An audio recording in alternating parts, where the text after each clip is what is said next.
8 Butterfly, the code, the brand, the lifestyle.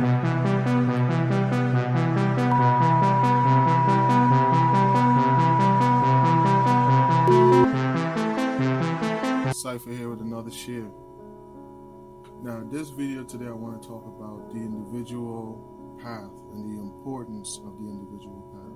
Now, a lot of persons will say that there's a specific way to do this, or there's a specific path that you should take. There's a specific set of things that you should be doing. But who really knows? Only you. There's a very important, intricate thing that comes into play when one considers their individual path.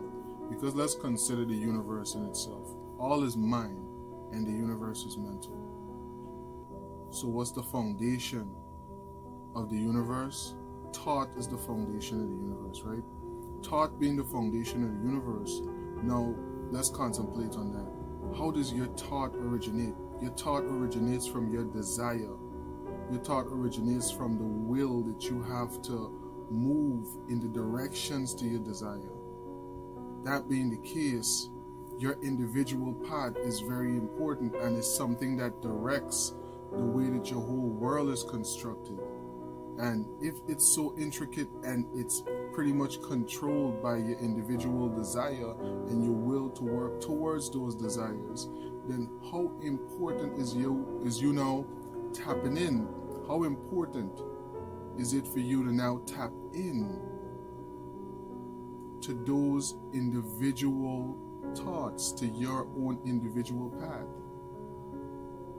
There's no other way that you can go about it other than tapping in. And that's why you hear a lot of the what we would say master teachers speak about tapping in, about making sure that you do the work, about making sure that you tap into your own individual path, your own individual journey. What is it that you're here to focus upon and to do? What is your desire, your true desire, your core desires? And what is the will? How strong is your will focused in the directions towards these things? How strong is your will focused towards the direction of obtaining these desires? And that will direct your entire world. That would pretty much direct your thoughts. Because if your focus and wherever your attention goes, your energy goes, right? Now, if you're focused on whatever it is that you're focused on, whatever your desires are, and you have a will to continually focus and work towards that, then inevitably you will manifest these things within your physical existence, within your life. Because guess what? All is mind and the universe is mental, right? That's why your individual path is so paramount, is so very important, that you observe your own individual path. Now, there's a million ways to light. There's a million ways to light. And any one of these so-called religious systems that persons look down upon, that persons say that should be done away with, that persons curse and speak all of these things about, it's just a level of the understanding. Because truly, if you were to rearrange your perspective of yourself within that story, you realize that there's a divinity within everyone, and there's a core light within all of these so-called religious systems, whether it be Christianity, whether it be Hinduism, whether it be whatever it is, Muslims, whatever it be Hebrew Israelites, whatever system it is that you found yourself in individually, that you started out in, whether it's not even a religious system, whatever system it was, that's your own individual mission. That's your own individual journey. You tap in, and you get a chance to realize the glory of yourself, right? Because then you would have tapped in to the real power that's driving your particular experience. Your individual mission is important to you. Why? because no one else knows what that dream truly means. No one else can decode all of these things that you are observing just in your waking life. No one else can decode these things. No one else can decode the situations that you're going to face daily, because no one else will interpret it completely the way that you interpret it. And that's why it's very important for you to continue to unlock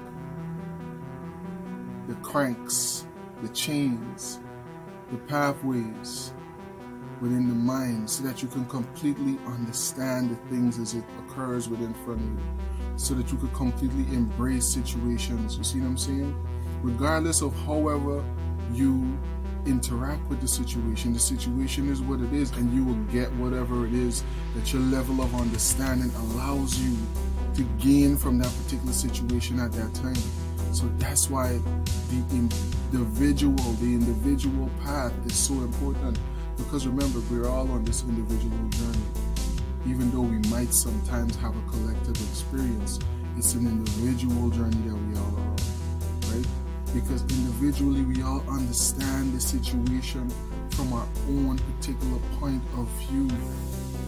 Now let's look at a river and let's contemplate ourselves as being this water that's flowing in this river. If you wanted to get to the source of the river, you couldn't get to the source of this river by going with the flow, or in the direction, in the path in which most everything else is being channeled. You would have to go against that complete tide, that complete motion, that angle to get to the source. It's the same thing with your individual path, with your individual journey. Now, as you master your desires and from your understanding of self, then you now have a infinite connection via your will to be able to do all kind of great unfoldings within yourself, to where you can now look back and say, wow, man, look how much I've learned, look how much I've grown, look how much I've expanded within these couple of days, weeks, months, years, whatever it is. You see what I'm saying? And only you can determine the speed at which you're growing if you understand your own individual journey, your own individual mission. Because if you're comparing yourself to something or to someone else, that in itself is a whole lot. Because truly, how can you compare individuals? That is crazy. Because for you to be individual, that means you have to be something that's standing alone, something that's by itself, something that, you see what I'm saying, is unique to anything else. So if you're comparing two unique things, then what's the measuring stick of comparison? And why is that the measuring stick of comparison? Your own individual path, your own individual mission is so important. It's very important, because now, remember, all is mind and the universe is mental. So what's in your mind? What's in your focus? What's in your mental? What's your journey? Yes, you can learn all of these things. That there's so many parts to the information. There's so many books that we share on this website, on this channel, and all over the web, right? But after you get all of this information, right, after you would have learned all of this stuff, how do you apply it to your own individual journey? How do you apply the stuff that you learned about chakras? How do you apply astral projection? How do you apply the stuff that you've learned about tapping in to your subconscious mind, to then now remove the so-called word that they say subconscious mind, and put the other word there and say tap into the Akashic records, right? How do you use all of this stuff to tap into stuff and understand the things that you need to understand to unravel your own individual journey? The answer is up to you.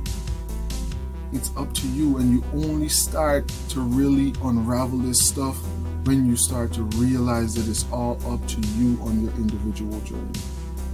But you don't get to there unless you do the groundwork, which is the due diligence sometimes to understand certain things. Desire will. We have seen that the first meaning of the term the will, or the first phase of the manifestation of the will, according to the viewpoint, is that which we have called desire will. In one sense, desire is one of the meanings of will. In another, it is one of the three phases or manifestations of the will. Desire, like will, has many definitions. In the popular usage, desire means an emotion, eagerness, or excitement of the mind directed toward the attainment, enjoyment, or possession of some object from which pleasure, profit, or gratification is expected, an earnest wish, longing, or aspiration for a thing, lust, appetite, craving, wish, will, or aspiration, etc. Crabbe gives the following various shades of meanings of the synonyms of desire. The desire is imperious. It demands a gratification. The wish is less vehement. It consists of a strong inclination. Longing is an impatient and continued species of desire. Hankering is a desire for that which is set out of one's reach. Coveting is a desire for that which belongs to another or what is in his power to grant. We desire or long for that which is near at hand or within view. We wish for and covet that which is more remote or less distinctly seen. We hanker after that which has been once enjoyed. A discontented person. The will wishes for more than he has. He who is in a strange land longs to see his native country. Vicious men hanker after the pleasures which are denied them. Ambitious men covet honors. Avaricious men covet riches. These shades of meaning are but various phases of the want of feeling, which is the essence of desire. The word will is sometimes used to express desire in its phase of wish, pleasure, etc.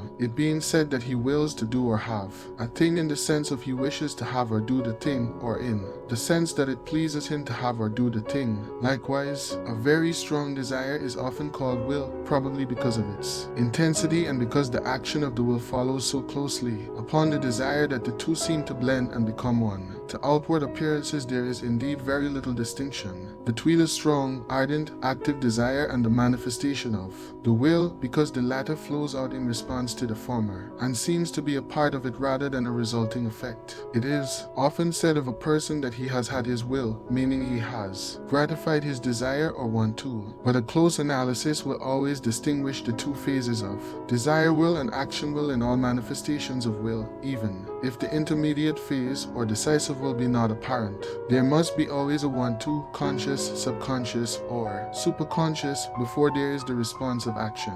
Desire and will cannot be divorced in active manifestations of will. It is true that one may feel desire and not manifest the action will, but one never releases the action will without the existence of precedent desire in some form or phase, direct or indirect, close or remote. This being so, we may see the importance of an understanding of and control of our desires. If desire is the great inciter of the will, then if we control, rouse or restrain desire, we have in our hands the mastery of will. Desire is precedent to every act of the will, that is, desire, along either conscious, subconscious, or superconscious lines. Desire contains within itself two phases or stages, i.e., the stage of feeling and the manifestation of the call upon the desire will. Thanks for taking the time out to watch up to this point. Take a few seconds and hit the like button, it helps. Thanks again. Will. In many cases, desire does not advance beyond the feeling stage. It contents itself with a more or less vague feeling or attraction toward the thing or object which aroused it, and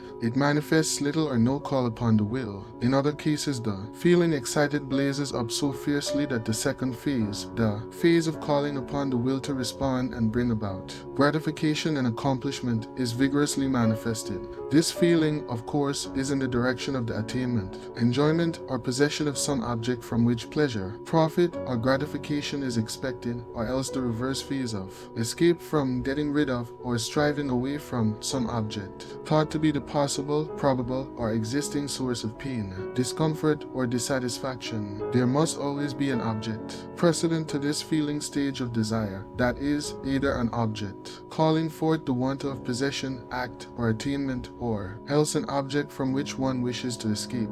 It is a paradox of psychology that while desire arouses will, yet will may arouse desire. That is, while the desire will may, and does call into activity the action will, nevertheless the decisive will may employ the action will to direct and hold the attention upon some object until interest and consequent. Desire is aroused in the mind, but, of course, even in this case, there must be some form of precedent desire inspiring the intellect or decisive will to so act. Interest and attention have a tendency to arouse desire, and in that sense these mental acts may be considered as precedent conditions to desire, inasmuch as they hold up to desire the objects calculated to arouse the feeling phase of the latter. Interest and attention may be aroused without the use of the will of the individual by the presentation of outside objects, but the will may inhibit or destroy the attraction of the outer object, or, on the other hand, may encourage and develop it by directing the attention and thus arousing interest. There exist numerous instances of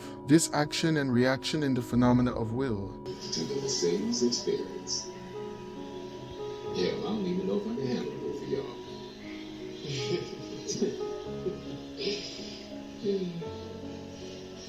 Haven't been able to stop thinking about it. Don't worry, you can't hear us over the blender. He swears by his all-natural sex potion, but it's just Irish moss and Viagra. The coach sees us when we